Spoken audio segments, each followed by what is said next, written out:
Buenas tardes. Bueno, para nosotros de nuevo es un gusto tenerlos en el foro del día de hoy. Damos la bienvenida a Oscar Daniel Ramos, nuestro ponente de hoy. Bueno, el día de hoy hablaremos. Hola, Oscar. Bueno, Hola. el título del foro de hoy es Para la Guerra Nada, un acercamiento a la pedagogía de la memoria. Entonces, bienvenido y el espacio es tuyo. Bueno, hola. Buenas tardes. ¿Me escuchan bien? ¿Me escuchan bien? ¿Lista? ¿Me escuchan bien? ¿No rompo el audífono? Sí. Bueno. Entonces, pues bueno, supongo que me va a presentar primero. Mi nombre es Daniel Ramos Ríos, o como Nico Ríos. Un segundo.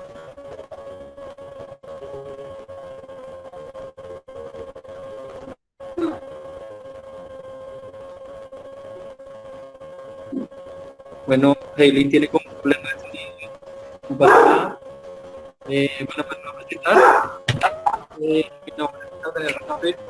De la antropología y Universidad de Colombia. Y estoy en comunitaria de derechos humanos.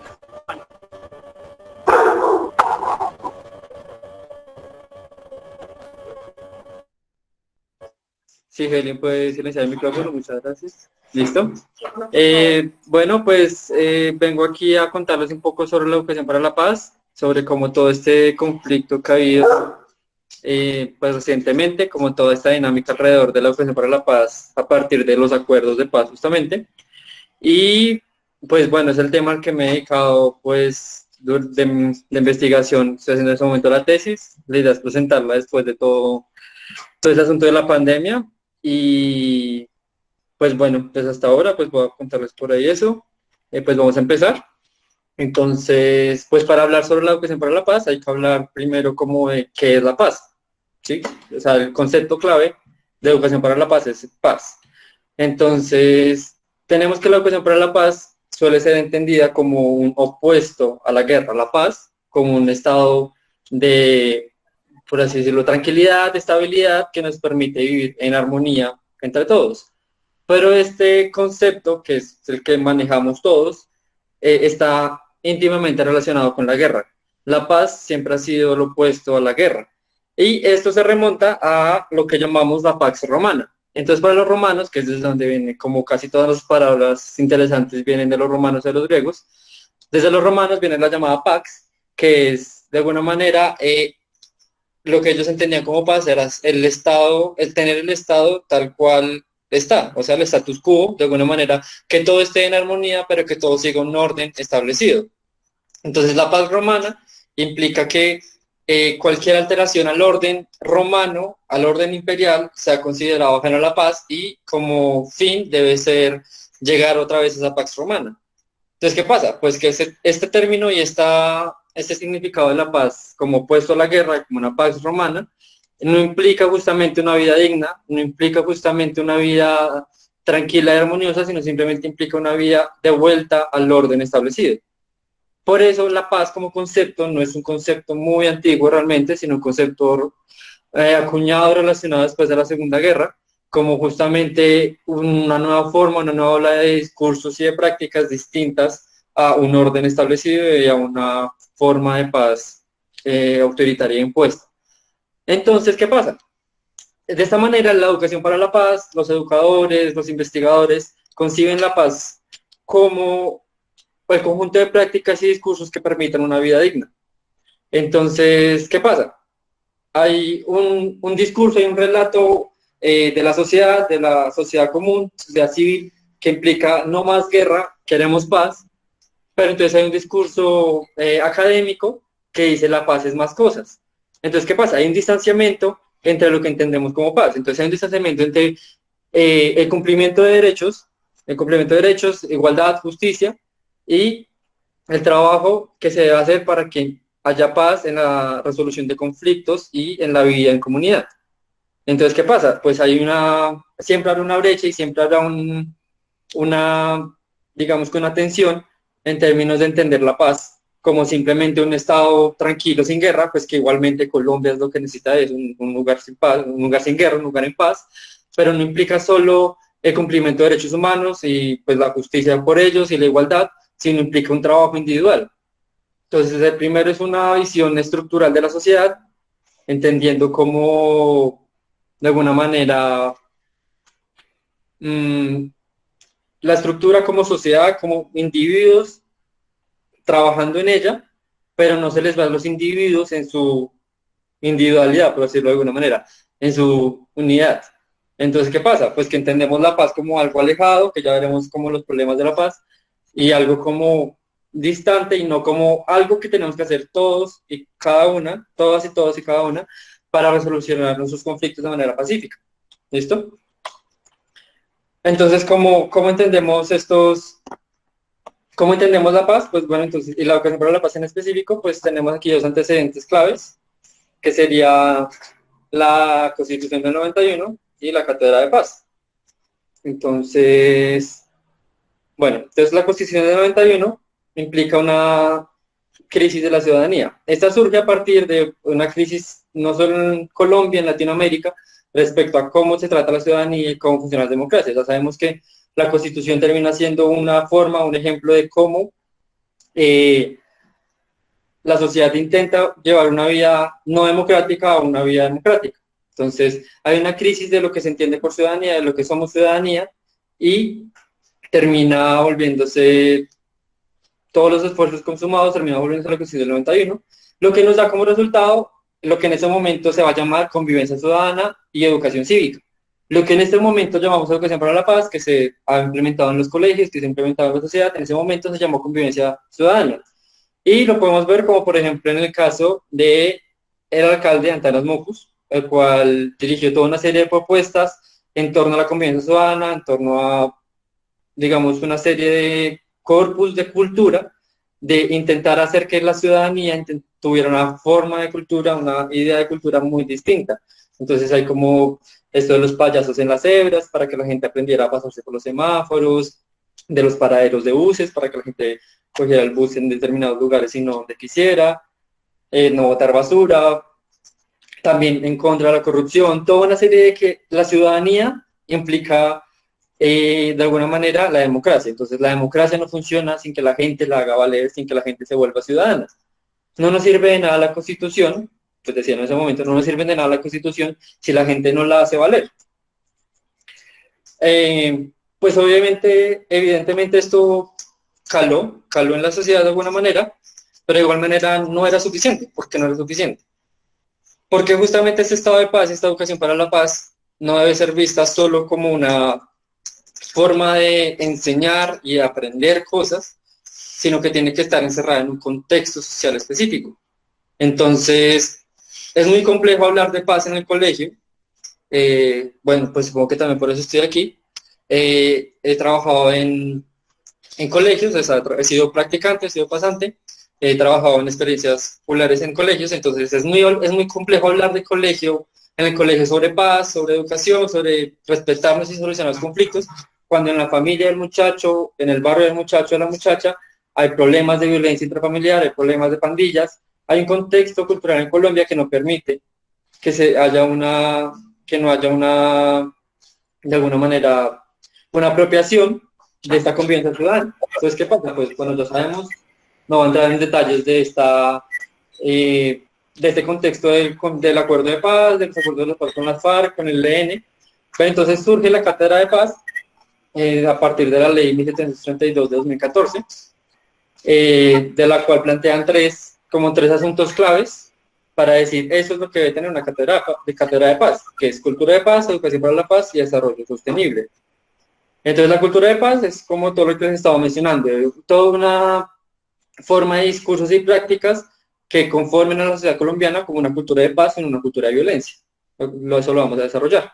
La educación para la paz, pues es toda la educación en derechos humanos, ciudadanía, resolución de conflictos de manera no violenta, que permita, de nuevo, la cultura para la paz y el desarrollo sostenible, pues muy acorde con los acuerdos de paz, con lo pactado con las FARC, que era buscar maneras de desarrollo sostenible, buscar maneras de producción y distribución de materias primas y de recursos que no fueran destructivas con el ambiente y con el mundo, sino que fueran de alguna manera sostenibles.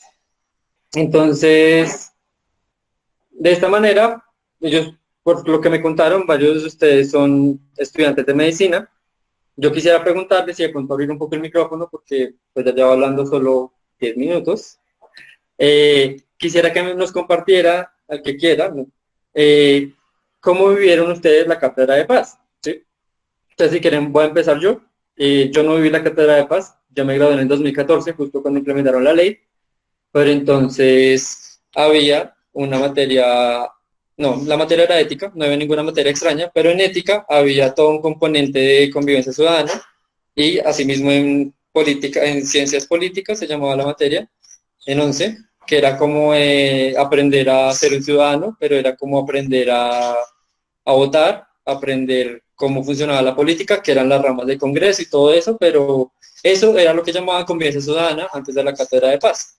Entonces, ¿alguno o alguna nos quisiera contar su experiencia en alguna clase de la Cátedra de Paz?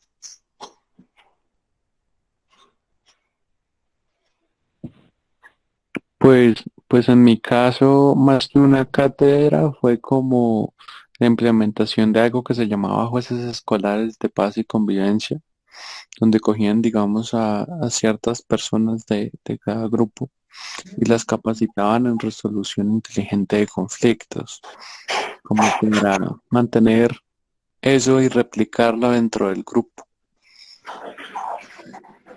Listo, muchas gracias. ¿Alguien más quisiera compartirnos?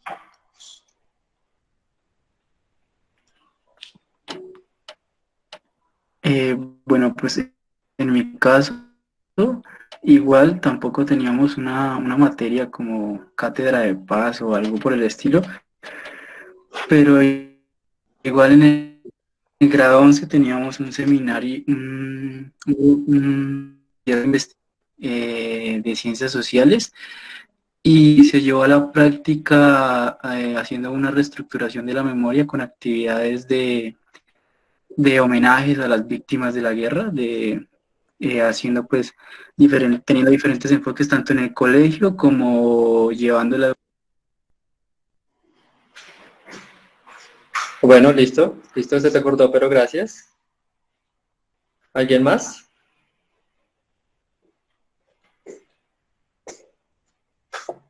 Listo, Melissa dice por acá, yo no tuve cátedra de paz, pero sociales siempre estuvo inmerso ese componente. Sí, era como ahí de por medio, como colado ahí para cumplir los requerimientos a veces, ¿no? ¿Alguien más?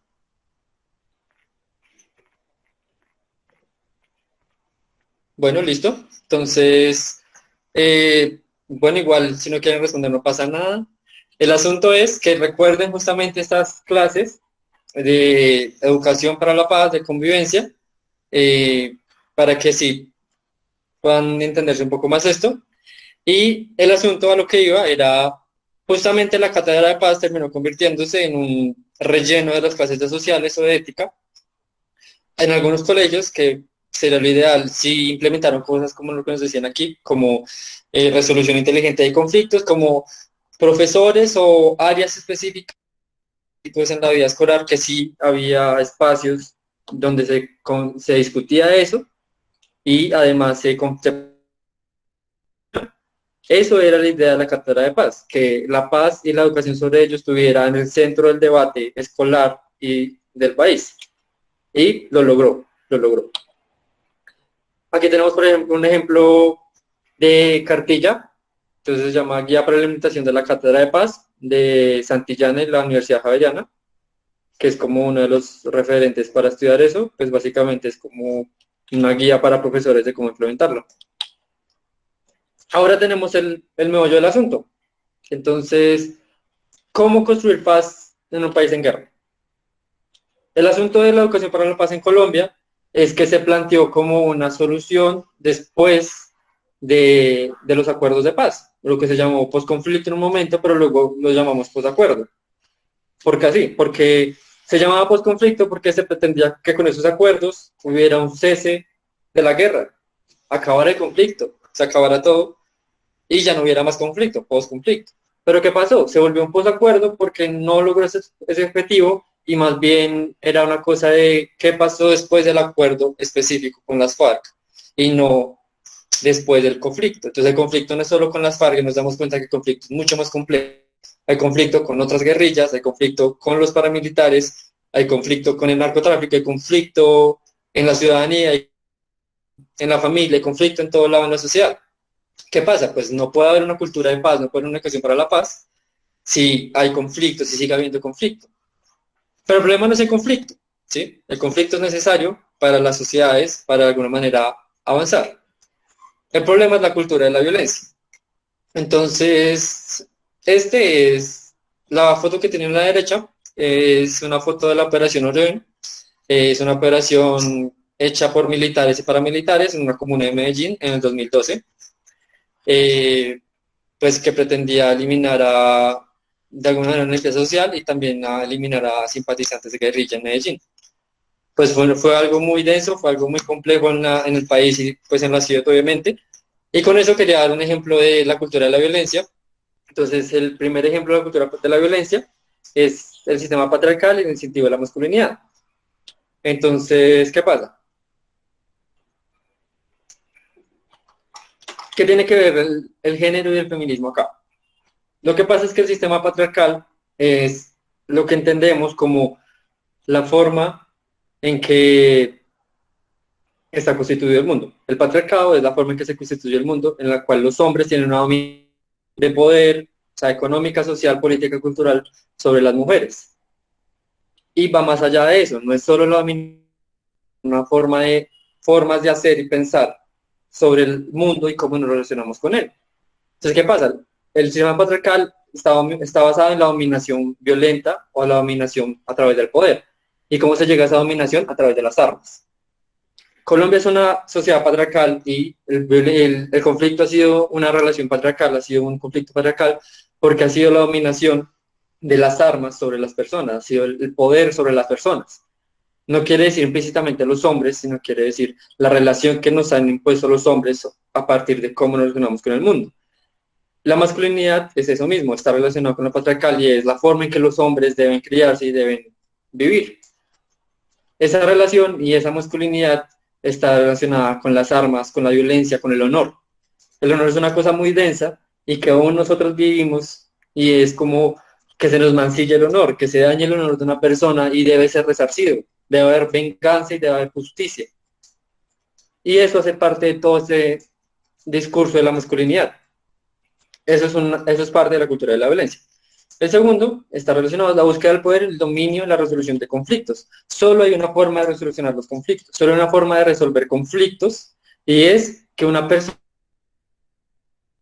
dos personas en choque, si hay dos personas peleando, discutiendo, dirimiendo por algo, una va a ganar y solo una va a dominar sobre la otra, ¿sí? Entonces, ¿eso qué implica? Que no hay una forma de resolver los conflictos que no sea o exterminando al otro o denigrando al otro o yendo al juzgado para que encarcelen al otro, ¿sí? No hay una forma de resolucionar los conflictos que no sea a través del poder y la dominación sobre el otro. Y eso hace parte de nuestra vida diaria. La tercera, pues, es el militarismo y la centralidad del Estado. Digamos que de alguna manera se habla de la dominación de las armas, de los militares, y la centralización del Estado, pues es algo que vemos aquí en Colombia muy, muy vigente, que es como el Estado es el que domina todas las esferas de la vida y afuera de él no se puede hacer nada. Entonces, ¿qué pasa? Que eso implica que las personas como sujetos, como ciudadanos, no pueden ejercer nada, no pueden hacer ninguna acción válida que haya un cambio en la sociedad, sino que todo está enfocado en que el Estado es el que debe garantizar las cosas. Obviamente eso es muy complejo, eso es doctrina económica también, pero yo lo estoy viendo solo en el ámbito cultural, en términos de que el Estado es el que debe facilitar todo y la ciudadanía no tiene acceso a esos poderes y esas cosas que da el Estado. Por último, tenemos el etnocentrismo y la deshumanización, que es pues básicamente la cultura de la guerra, respecto a la deshumanización del enemigo, que es básicamente uno cómo puede matar a otro, uno cómo puede matar a una persona. Eso implica una cosa, una serie ética, una cosa ética que es, que ustedes como médicos lo deben entender mejor, que uno no podría matar a un humano. Uno directamente no podría matar a alguien si lo ve como una persona con sentimientos, con emociones, con sueños, con futuro, con pasado, porque eso lo hace humano. Y matar a alguien es muy complejo. La única forma de matar a alguien es quitarle su humanidad, volverlo un enemigo y matarlo.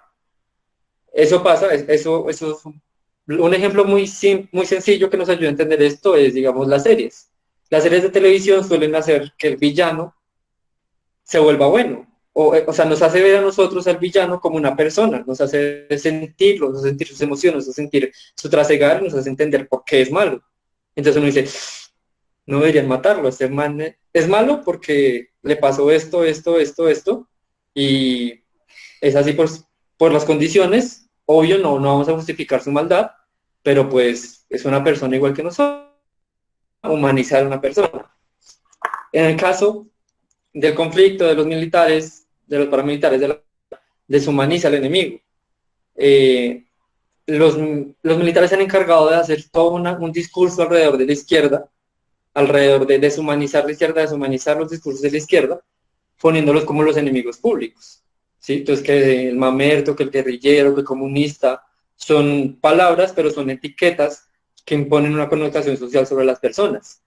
Y al ponerlas, tú al decir mamertos, estás poniendo toda una connotación. Como si han escuchado los casos de Uribe diciéndole guerrillero a un senador o a un periodista, no implica simplemente como un nexo con la guerrilla, sino justamente ponerlo en el centro del debate y deshumanizarlo, deslegitimarlo y así poder de una manera simbólica atacarlo, pero en la vida real, en las comunidades, con los líderes sociales, se deshumanizan de verdad y los pueden matar. Entonces la deshumanización de la sociedad es algo muy real, que está muy vigente y que implica unas condiciones éticas de deshumanizar a las personas cercanas. Y el etnocentrismo justamente es pues una imposición de una superioridad por nuestra raza o por nuestra nacionalidad o por el lugar en que vivamos. Entonces, de nuevo es, nosotros somos mejores que nosotros, no, que los otros, nuestro pueblo es mejor que aquello, nuestras ideas son mejores que la de otros, los de aquellos, es lo mismo, es una imposición de una superioridad de unas personas sobre otras, es la cultura de la violencia. Entonces, bueno, entonces preguntas al final. Listo, seguimos.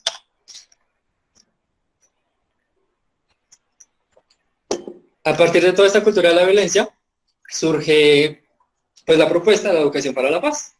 Entonces aquí tenemos una definición de UNICEF que dice, como un proceso de promoción del conocimiento, las capacidades, las actitudes y los valores necesarios para producir cambios de comportamiento que permitan a los niños, los jóvenes y los adultos prevenir los conflictos y la violencia, tanto la violencia evidente como la estructural, resolver conflictos de manera pacífica y crear condiciones que conduzcan a la paz, tanto a escala interpersonal como intergrupal, nacional o internacional. Esta es una definición de la UNICEF y bueno, la verdad, si leen detenidamente esta definición, resulta muy compleja, resulta demasiado amplia y abarca demasiadas cosas. Entonces, el primer problema que encontramos con la educación para la paz, simplemente es una definición totalmente abarcadora, totalmente completa, que abarque todas las formas de pensar de educación para la paz no existe. ¿Por qué no existe? De nuevo, porque la paz no es un concepto universal. La paz no debe ser solo la armonía y tranquilidad de todos, sino que se debe construir localmente. Se debe construir dependiendo de las necesidades y de los pensamientos y formas de ser y de ver el mundo de las comunidades y de las poblaciones de los países que vivan. Es muy distinto una paz aquí en Colombia a una paz en Sudán, a una paz en Vietnam. Es muy distinto el conflicto y asimismo muy distinta la forma en que se solucionan los conflictos y la forma en que se vive en armonía. ¿Sí? Mal que bien nuestra cultura es muy violenta, muy parecida a la de México, somos culturas altamente dominantes, altamente complejas, con conflictividad en su cotidianidad. Asimismo, Estas formas especiales de vivir en sociedad tienen que responder con formas especiales de hacer paz, ¿sí? Entonces, intentar definir aquí, la UNICEF es un organismo internacional en pro de los derechos de los niños. Intentar definir esto como un concepto universal de educación para la paz en específico resulta muy complejo. O sea, nos está hablando de valores, de prácticas, de comportamientos, jóvenes, adultos, niños, conflicto, violencia, resolución de conflictos, interpersonal, intergrupal, nacional e internacional. O sea, nos está hablando de un montón de conceptos que no incluyen, o sea, tú puedes meter cualquier cosa en lo que se para la paz con este concepto. Puedes meter cualquier cosa que tú digas es válido, ¿sí? Y ese es el asunto, es válido, ese es el asunto acá, es válido la educación para la paz de cualquier forma, porque cualquier acción que promueva que vivamos una vida digna, en paz y armonía entre todos, sería llamada una educación para la paz, ¿sí? Y aquí va el asunto. La educación para la paz ha sido restringida únicamente a la escuela. Entonces voy a pasar rápidamente. La educación para la paz ha sido restringida únicamente a la escuela, ¿sí? ¿Qué pasa? Se entiende educación y pedagogía como conceptos únicos para niños y adolescentes, para niños en edad escolar, ¿sí? Eh, ¿Eso qué sugiere? Pues que justamente se tienden a infantilizar o no tomar tan en serio estos conceptos que implican una construcción teórica más avanzada. Entonces, entendemos como la educación para la paz y la pedagogía como dinámicas, como didáctica, dinámicas, formas de organizar grupos, formas de enseñarles a los niños cosas, de no matarse, o sea, como no matarse o enseñarles la historia del país, pero no se piensa cómo, de nuevo, cómo enseñarles a ellos individualmente, como personas, como sujetos y sujetas, que son a vivir en comunidad, a vivir en ciudadanía y a vivir sin matarnos los unos a los otros.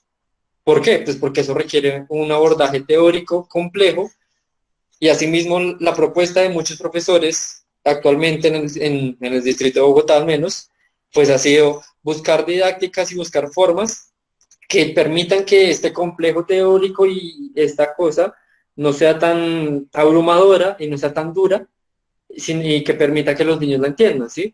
Porque es muy difícil enseñarle a un niño, digamos, no, mira, pues llevamos 50 años en guerra, 60, llevamos 60 años en guerra matándonos, estas han sido las formas de tortura, así empezó con los liberales y conservadores, un problema con la corrupción, con los paramilitares, con los militares. Tú no puedes enseñarles a un niño. Primero porque lo puedes estar traumando, puede haber unos efectos psicosociales detrás de eso, y segundo, no te va a entender lo que estás hablando, ¿sí?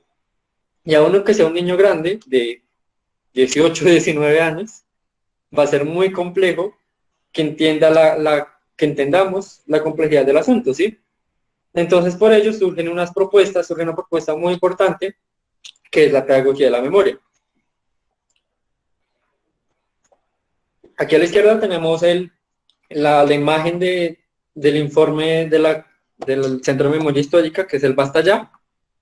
Entonces, que justamente trabaja con la pedagogía de la memoria. Entonces, ¿cuál es la diferencia esencial entre la educación para la paz y la pedagogía para la memoria, de la memoria?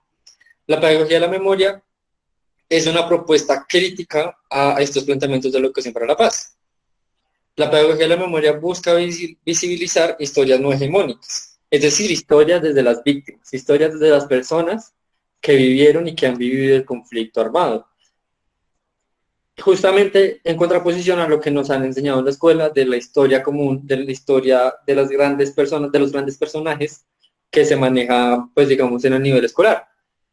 Entonces, ¿qué pasa? Pues es muy común que la historia en ciencias sociales, en historia en el colegio, nos la enseñen desde Bolívar, desde Santander, desde los presidentes, o desde personas históricas importantes como Policarpo Salabarrieta, Antonio Nariño, más adelante el Quintín Lame, o Gaitán, Laureano Gómez, Rojas Pinilla, o pues Álvaro Uribe, Pastrana, Santos.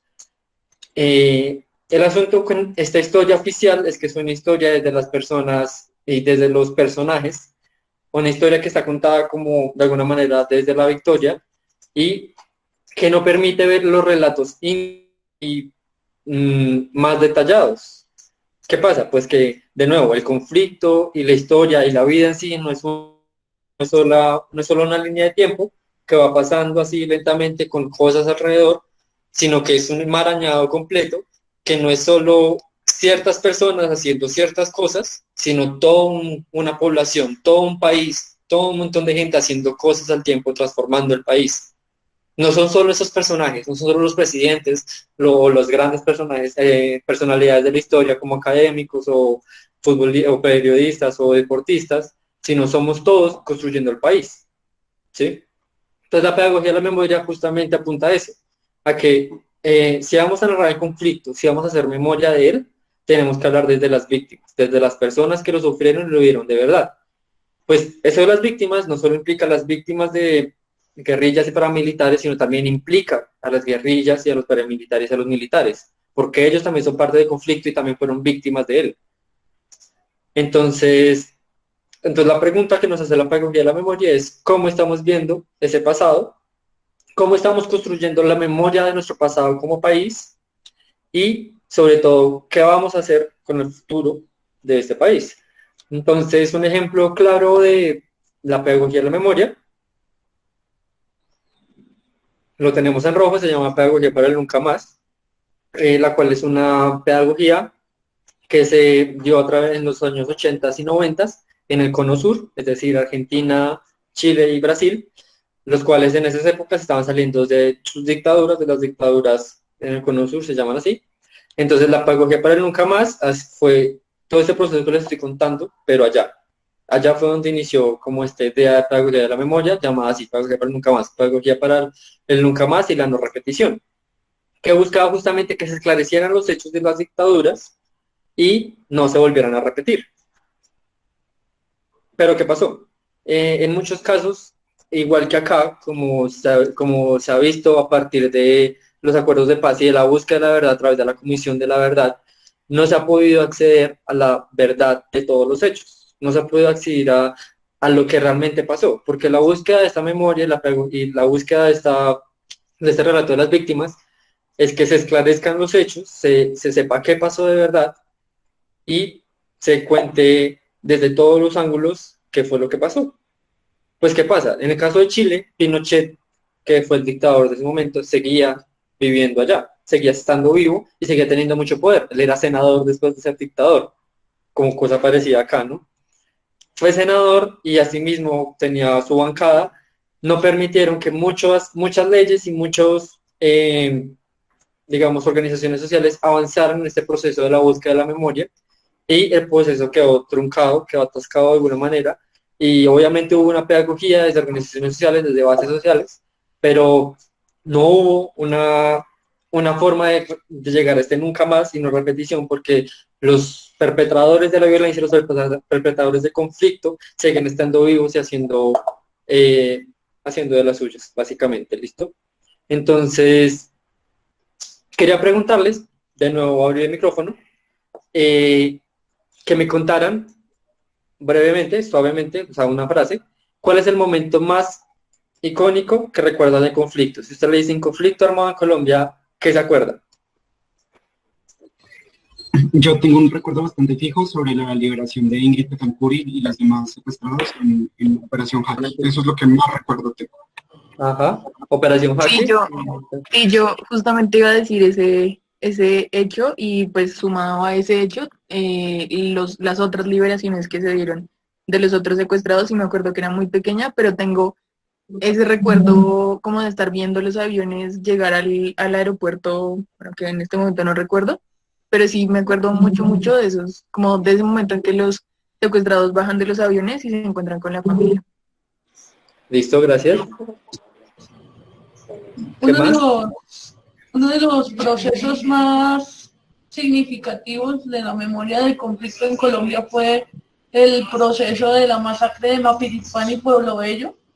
Hay sentencias respecto de los casos y hay condenas al Estado colombiano.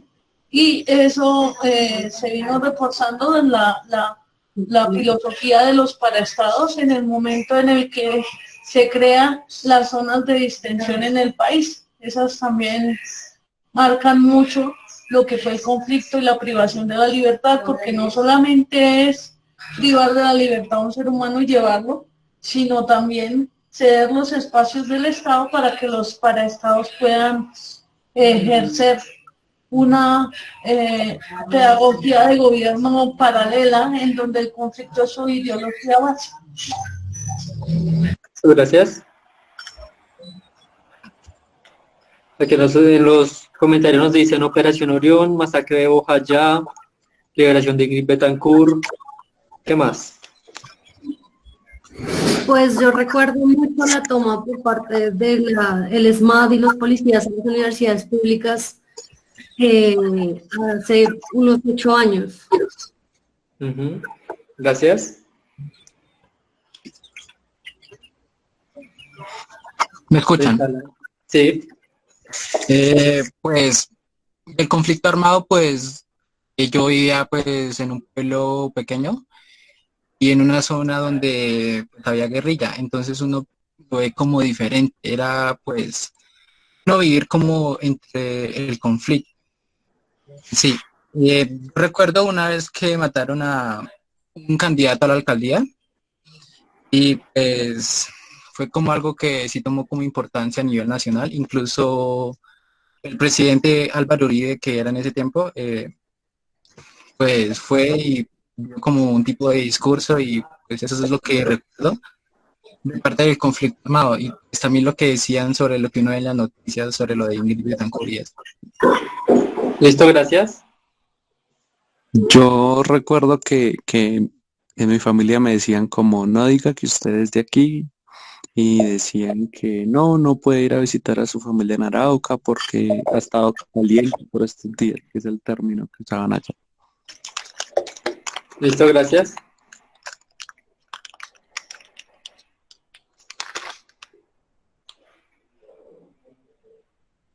Ok, la toma del palacio, el exterminio de la Unión Patriótica, los falsos positivos, la retoma del palacio. ¿Alguien más? ¿Me escuchas? ¿Me escuchan todos? Yo recuerdo mucho cuando era pequeña al profesor Gustavo Moncayo, que fue como las caminatas que él hizo por el país acompañado de personas que lo apoyaban y también familias de personas que estaban secuestradas. Entonces que fue como en ese momento que él se volvió esa representación, ese símbolo de la lucha de las familias, de la cruz que también llevaban las familias en ese momento. Entonces eso es lo que se me viene a la cabeza. Gracias.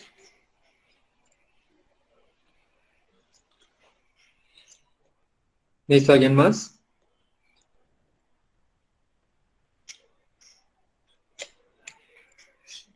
Listo, el asesinato de candidatos como Galán, Jaramillo, Pizarro. ¿Listo? Listo. ¿Nada más? ¿Seguros? ¿Seguras? ¿Seguras? Listo. ¿A qué voy con hacer memoria? El problema es que justamente esta memoria de conflicto está muy relacionada con los medios de comunicación y la forma en cómo se ha narrado el conflicto, ¿sí? El asesinato de Jaime Garzón, claro. Entonces, ¿qué pasa? Yo quisiera tener cifras, no soy muy sociólogo que digamos, pero el conflicto en Colombia ha sido tan intenso que de alguna manera nos ha afectado a todas y todos en nuestra vida o en nuestra historia familiar. ¿Qué pasa? Que si nos hablan del conflicto o si pensamos en el conflicto, lo primero que pensamos son estas historias, estas noticias mediáticas que rompen y que son desastrosas, pero no podemos pensar, o lo primero que no se nos viene a la cabeza, es nuestra historia familiar o cómo nos ha afectado el conflicto a nosotros directamente, ¿sí? Es muy distinto si nos pensamos el conflicto desde estos hechos traumáticos y simbólicos, como el asesinato de ciertas personas, la toma de ciertos lugares, las masacres, que son muchas, o ciertos casos, a pensarnos el conflicto como una historia que nos trastoca a nosotros directamente. Tengo entendido que varios de ustedes son de Bogotá o de Boyacá, y al menos en esta zona hubo una gran migración de lo que tenían nuestros abuelos y abuelas del campo a la ciudad. y eso implicaría una forma distinta y unas complicaciones tanto para ellos como para lo que seríamos nosotros, ¿sí? Eso sería un hecho básico, clave, desde el cual todos deberíamos arrancar. El conflicto, que es la propuesta de la pedagogía para la memoria, no debe ser visto como, de alguna manera, los grandes hechos, ¿sí?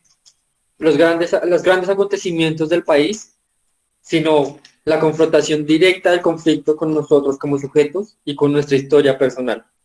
¿Listo? Entonces creo que quería dejar eso en claro, como la apuesta ahora no debe ser buscarnos una memoria completa y gigante de lo que pasó en el país, sino que las víctimas sean resarcidas y nosotros logremos vivir en paz y en armonía, no solo como país, sino como personas, entendiendo qué fue lo que nos atravesó el conflicto a nosotros, aunque estemos alejados, aunque estemos de ciudad, aunque hayamos tenido ciertos privilegios como entrar a una universidad, y nos permita, de alguna manera, esta retroalimentación, esta conciencia, nos permita replicarla, nos permite entender que el conflicto va más allá de lo que dicen los medios de comunicación o los grandes hechos. Está en todas las acciones y cotidianidades que vivimos.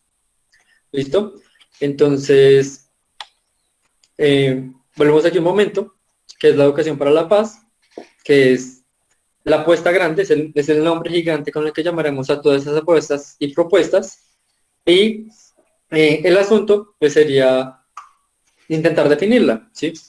¿Y cómo intentamos definir la educación para la paz? Pues, de nuevo, vivir dignamente. Quiero que esto quede claro, lo he dicho muchas veces, pero quiero que quede muy claro, es vivir dignamente. Es cómo nos educamos y cómo construimos una sociedad en medio de una cultura para la violencia, en medio de una cultura de violencia, en medio de un conflicto social que está en ebullición todo el tiempo, aún en pandemia sigue habiendo casos, sigue habiendo conflictos, y el asunto sería, la apuesta final de la educación para la paz es que no haya educación para la paz. La apuesta sería que ya no tendría que haber educación para la paz. ¿Por qué? Pues porque justamente la idea sería llegar a ese estado ideal de sociedad que nos permita no pensar ya en una educación para la paz, sino una simple educación. Que no sea necesario educarnos para ello, sino que ya vivamos en ello, ¿no? Entonces, eso básicamente, quería compartirles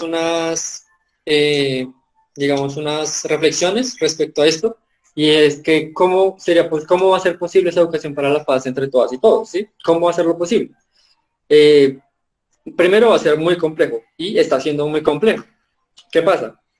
No sé si han visto las noticias, hoy anoche, hubo un escándalo de nuevo, un escándalo como raro con los militares, de inteligencia. Entonces, ¿qué pasó?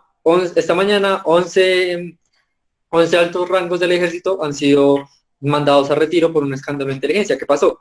Desde el 2018, no, el año pasado, 2019, desde febrero de 2019 hasta ahorita, hasta este de enero, se encontraron carpetas de inteligencia en las cuales buscaban y perfilaban a todas las personas vinculadas, que hayan estado vinculadas con el conflicto, con los acuerdos de paz. Entonces, ¿qué pasó? Pues chuzaron a muchos periodistas colombianos y norteamericanos, como el periodista que se llama Casi, que fue el que denunció los falsos positivos ahorita a inicio de año, y un montón de periodistas como Yolanda Ruiz, que es como la directora de RCN Radio, todas las personas que hubieran estado relacionadas con los acuerdos de paz durante el 2019 o que hayan tenido como apuestas grandes para ello, como la Liga contra el Silencio o la FLIP, que son ligas de periodistas en contra de la censura y en contra de todo este conflicto mediático. O como pues un montón de periodistas, los norteamericanos, ya los nombré, y no solo eso, no les basta con eso, sino que también chuzaron a militares de alto rango que estuvieron en los acuerdos de paz, ¿sí? Entonces, el asunto no va ahora de quiénes son buenos, quiénes son malos, sino a todo aquel que esté con la paz, está haciendo objetivo militar y está haciendo búsqueda de inteligencia, ¿sí? Entonces, obviamente, esto ya ha sido muy denunciado, esto es antidemocrático, esto no podría pasar en un país como el nuestro, pero pasa, y sigue pasando, y seguirá pasando. ¿Por qué? Pues porque esta cultura de violencia, esta educación para la paz, no se va a construir solo en las escuelas. Esto no es solo un discurso de los escolares y de los profesores, sino que tiene que ser un discurso y una apropiación de todas las personas. ¿Por qué? Ya lo dije. Porque la educación para la paz debe ser un proceso y un camino.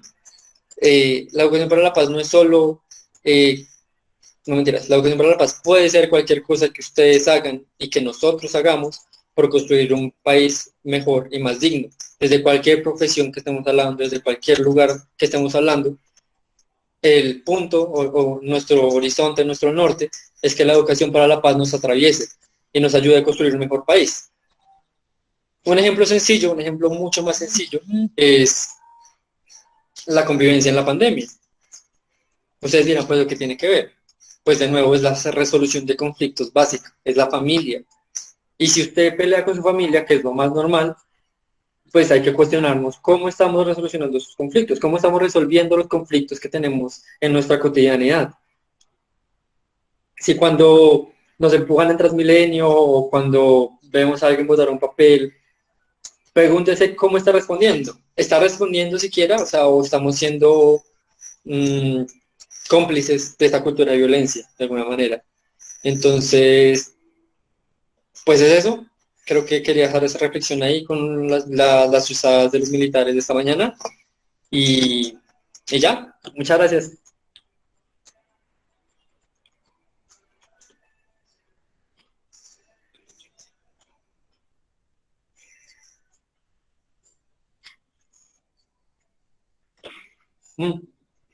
¿Preguntas?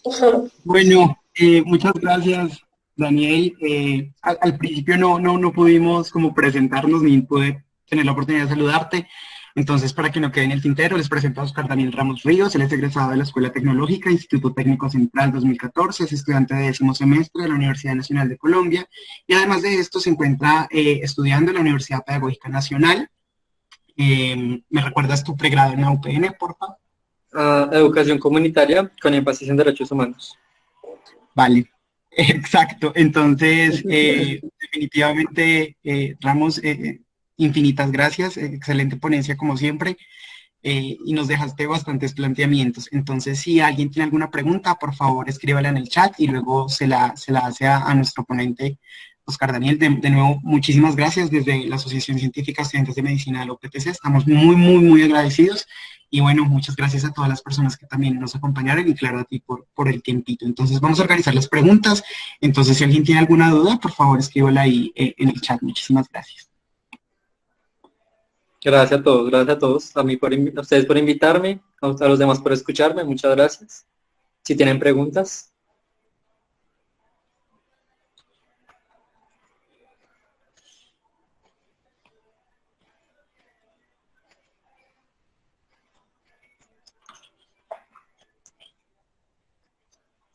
Bueno, pues aquí habían hecho una pregunta antes que dice, ¿qué piensas acerca?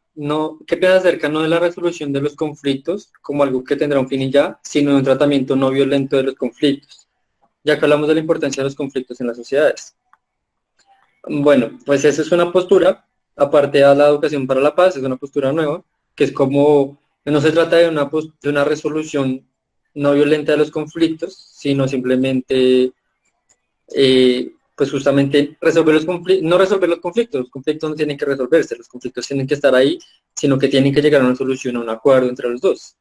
Entonces, pues siento que es muy complejo llegar a eso, es muy complejo llegar a una no resolución de los conflictos, pues porque justamente estamos acostumbrados a eso desde la vía legal. O sea, tengamos el caso, por ejemplo, pues de los juzgados y todo el sistema judicial, que es dos personas en conflicto y un juez neutro, tercero, que toma la decisión por los dos. Esas dos personas no tienen que ponerse de acuerdo, no tienen que hablar, no tienen que llegar a un acuerdo, sino un tercero es el que les impone o les dice eso es lo que hay que hacer. Entonces, creo que estamos muy acostumbrados a este sistema de pensamiento como una persona contra una cosa contra otra cosa y alguien más, un tercero neutro que soluciona. Pero claro, lo ideal sería que no se resolvieran los conflictos, sino que se llegara a acuerdos, porque los conflictos son muy necesarios para el avance y como para el progreso de las ideas, de las personas y de las sociedades.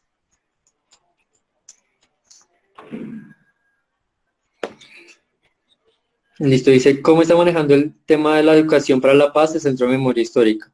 Tú nombraste la educación para la memoria. ¿Qué pasa con instituciones como estas en un Estado-nación que, como dijiste, parece estar en contra de la educación para la paz?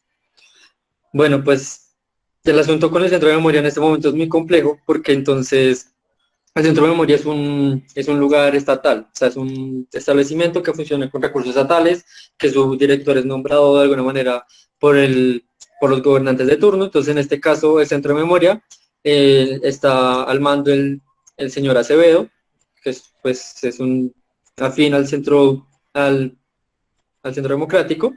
Entonces, las discusiones que debían darse en el Centro de Memoria, que es un centro que busca la verdad y la reparación del país, pues se está convirtiéndose entonces de nuevo como una, una ficha política para hacer o no dejar hacer más bien las apuestas de las víctimas y las organizaciones sociales. Entonces recordemos que a mitades del año pasado varias organizaciones sociales de víctimas retiraron sus archivos de Centro de Memoria porque el director estaba de alguna manera boicoteando todo lo que había hecho el Centro de Memoria hasta el año pasado. O sea, ya había llevado ya 4 años de recopilación de fuentes, de búsqueda de información.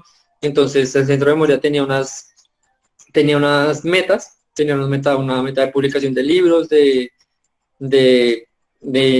¿cómo se llama esto? De cosas itinerantes, de exposiciones itinerantes. Y la meta para este año del Centro de Memoria era justamente una exposición itinerante que configurara todo el conflicto armado.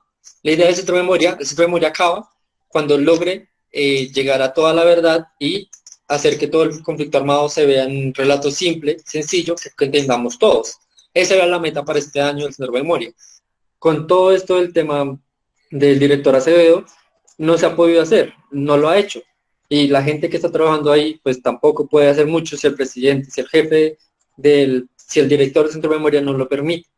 Entonces, justamente la educación para la paz en un estado, en una nación como esta, no se podría hacer en esas condiciones. ¿Tendríamos que esperar un cambio de gobierno? No lo sé. Si nos quedamos esperando a que pase algo, creo que va a ser muy complicado, pero pues digamos de parte de las instituciones ha sido muy complicado para todas y todos. Bueno, muchas gracias. Si alguien más tiene alguna pregunta, les recordamos que estas conferencias son subidas a YouTube, entonces la participación hablada pues cuenta como la autorización expresa que tienen para esto. Entonces, no sé si alguien más quiera preguntar o anotar algo. Acá te hacen una pregunta. ¿Cuáles son los más grandes inconvenientes de la construcción para la paz?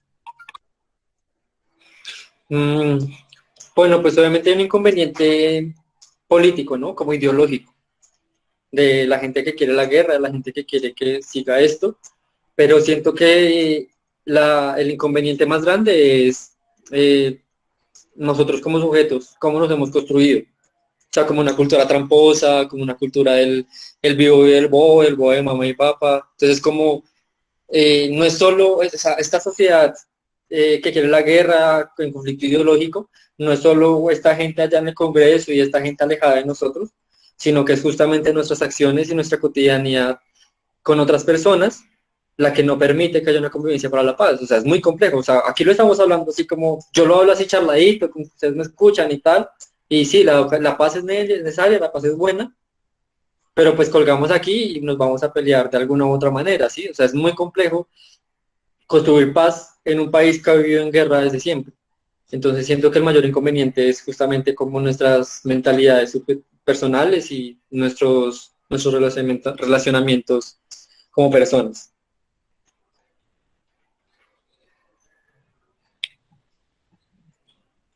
Tengo una pregunta. ¿De qué manera nos sugerirías llevar la paz para los ámbitos cotidianos y no solamente como intentar creer que la paz es esa paz gubernamental y del gobierno, sino como de qué manera podríamos nosotros y nosotras empezar a pensarnos como seres que definitivamente podemos llegar a ser bastante violentos y asimismo bastante inconvenientes para el ejercicio de la paz? ¿Qué recomendaciones nos podrías dar para eso y para poder replicarlo por sobre todo en nuestros espacios? Sí, bueno, pues darte la respuesta a eso, quisiera darte la respuesta completa de eso, como la clave para salvar al país, ¿no? Eso sería lo chimba poder responder eso así, ¿no? Pero pues yo siento que una clave, la primera clave obviamente es como pensarnos, como pues quién soy, qué estoy haciendo, o sea, de alguna manera construirnos, volver a construirnos cómo hemos sido como personas y cómo es nuestro relacionamiento con las otras personas, cómo tratamos a nuestros papás, a nuestros hermanos, a nuestros amigos, a nuestras parejas, pensarnos un poco, quedarnos quietos un segundo y pensar cómo estamos haciendo nuestras vidas, básicamente, ¿sí? Pero yo siento de construirnos, ¿sí? Básicamente de construirnos. Pero el asunto va a que obviamente no podemos tolerar al intolerante, ¿sí? Por más que nos deconstruyamos, no podemos seguir tolerando que esa violencia invada nuestras vidas, ¿sí? Y me refiero a nuestra vida en Facebook ahorita, nuestra vida en Twitter, nuestra vida en redes sociales, de cómo vemos comentarios, vemos posts, de alguna manera como para ponerlo en cotidianidad, vemos comentarios, vemos posts, pero, y que son chistes ofensivos, que son chistes pailas, que son memes tranquilos, memes que no lastiman a nadie, pero que en realidad detrás están legitimando una violencia, una discriminación, un racismo, y entonces siento que la primera forma de hacer esto en nuestras vidas cotidianas es no aceptar ningún tipo de violencia, no aceptar ninguna forma ni de nosotros, ni hacia nosotros, ni desde nosotros, ¿sí? Entonces es entender, lo primero es reconocernos como nosotros, reconocer qué hemos hecho, reconocer las violencias, y lo segundo sería no aceptar ningún tipo de violencia, ¿sí? Y es muy difícil, es digamos, por ejemplo, ver que un amigo cercano, una amiga cercana tuya es así de violento, y tú intentas corregirlo, o tú intentas, digamos, decirle, oye, creo que estás siendo machista, creo que estás siendo racista, creo que no deberías hacer un chiste sobre la masacre, ¿sí? Es como, tú intentas hacerlo, pero no funciona. Entonces siento que el primer, pues es complejo y implicaría también alejarnos de personas o hacer que la gente cambie, pero pues justamente es eso, es no aceptar ningún tipo de violencia. Y bueno, Lina María Quintana quiere hablar. Claro, Lina, Bueno, tienes la palabra. yo más que una pregunta concreta quería felicitarte, cierto que la ponencia es totalmente, digamos que me recojo en gran parte de los planteamientos que tú das. Mi perspectiva frente al conflicto y frente a la construcción de paz es bastante similar a la tuya y considero que, digamos que un plus de tu charla es la comprensión que haces de la forma en que legitimamos y la violencia a través de la deshumanización que se hizo del otro. Encontrando en esta, digamos, una legitimización, sí, de forma legítima hacer una agresión. Entonces deshumanizamos al otro que está al frente y a través de esto legitimamos la agresión al mismo. Entonces, digamos que un plus o que quisiera aportar es que considero que algo que ayuda a que también transformemos dinámicas de violencia cotidianas a través de las familias, la academia, las relaciones barriales y demás, es partir de un mínimo de empatía, donde me reconozco en el otro, y a su vez el reconocerme en el otro llevaría a que sea un asunto totalmente diferente del, ¿será que lo agredo? O sea, cuando puedo, digamos, otra forma de verme en él. Otra cosa que quisiera como resaltar de tu charla es el enfoque que haces de, digamos, de la educación. Creo que vivimos en un país en el que siempre se le confirió como toda la obligación de educar a los ciudadanos, a las escuelas y a la academia en general, y no considero la importancia de educar desde los hogares. Entonces, considero totalmente oportuna tu ponencia y creo que es vital, digamos que partir de una cultura de la paz que busca acabar con la cultura de atropello, de pasar por encima del otro, de creer que siempre el que gana es aquel que sabe más. Entonces, que desde la con el otro desde las cosas más básicas. Y gracias. A ti, gracias. Muchas gracias, me siento todo orgulloso escuchándoles. Daniel Lamo nos pregunta, si tuvimos cerca de 60 años de conflicto con un grupo específico y el fin de la cátedra de paz es que esta no haga falta, de acuerdo a lo que se ha visto en la implementación y aprehensión de la misma, ¿en cuánto tiempo podría ya no ser necesario? No, otros 60 años, diría yo, más. No, pues es muy complejo porque justamente es la primera vez, no es la primera vez, al contrario, no es la primera vez que se plantea un fin del conflicto, un corpus de cultura y de educación para transformar la sociedad. Hubo muchos acuerdos de paz antes de este, y en todo se pretendía que se acabara el conflicto, que ya no hubiera más guerra, que viviéramos en armonía, que aprendiéramos a vivir, y no pasó, y sigue sin pasar.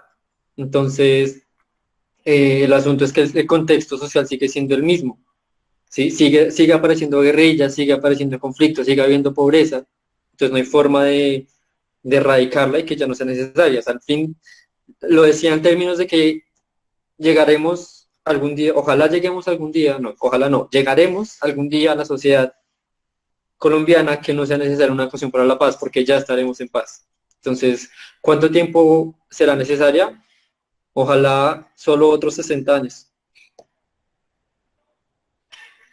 Muchas gracias. También nos preguntan, perdón, ¿cuál ha sido la receptividad de implementación de la Cátedra de Paz en instituciones privadas de educación, entendiendo que por lo general allí hay un contexto social de algunas élites que pueden estar en contra de la misma?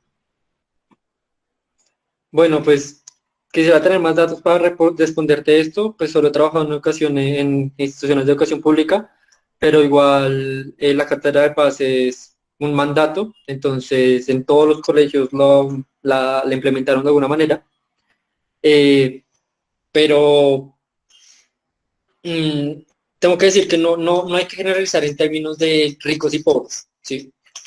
Pues porque justamente, obviamente hay algunas élites claramente que no van a permitir esto, pero las élites escolares también son un poco distintas. Entonces, he escuchado de justamente los colegios privados tienen este plus de que tienen una libertad catedrática de alguna manera, ¿sí? En algún punto, ¿no? No todos, en términos, los temas políticos obviamente no se pueden tocar ahí, pero hay algunos colegios de élite que sí permiten que haya una discusión a fondo sobre estos temas, ¿sí?